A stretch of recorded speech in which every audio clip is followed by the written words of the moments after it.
കരിപ്പൂരിൽ വൻ ലഹരി മരുന്ന് വേട്ട. മട്ടാഞ്ചേരി പോലീസ് അറസ്റ്റ് ചെയ്ത യുവാവിന്റെ കരിപ്പൂരിലെ വീട്ടിൽ നിന്ന് പിടികൂടിയത് 1.5 കിലോ MDMA. കാസർകോട് ലഹരി വിൽപ്പനയെക്കുറിച്ച് വിവരം നൽകിയതിന് വീട് കയറി ആക്രമണം. മാസ്തിക്കുണ്ട് സ്വദേശി സിനാനും മാതാവിനും മർദ്ദനം.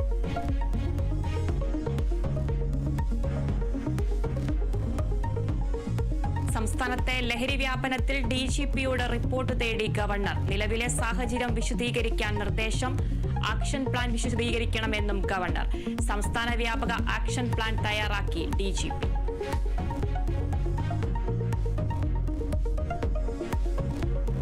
കൂടൽമാണിക്യം ക്ഷേത്രത്തിലെ ജാതി വിവേചനത്തിൽ കേസെടുത്ത് മനുഷ്യാവകാശ കമ്മീഷൻ. കൊച്ചിൻ ദേവസ്വം കമ്മീഷണറും കൂടൽമാണിക്യം എക്സിക്യൂട്ടീവ് ഓഫീസറും റിപ്പോർട്ട് നൽകണം.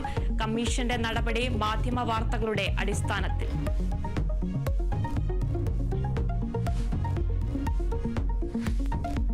താമരശ്ശേരി ഷഹബാസ് കൊലക്കേസ് പ്രതികളെ പരീക്ഷ എഴുതിക്കുന്നതിനെതിരായ ഹർജി ഇന്ന് ഹൈക്കോടതിയിൽ.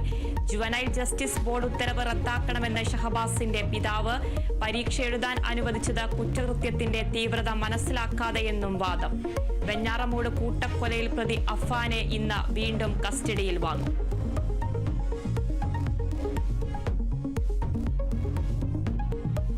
മാർക്ക് കാർണി കാനഡയുടെ പുതിയ പ്രധാനമന്ത്രി. ലിബറൽ പാർട്ടി തെരഞ്ഞെടുപ്പിൽ ക്രിസ്റ്റിയ ഫ്രീലഡിനെ തോൽപ്പിച്ചു. വിജയം 86% വോട്ടുകൾ നേടി.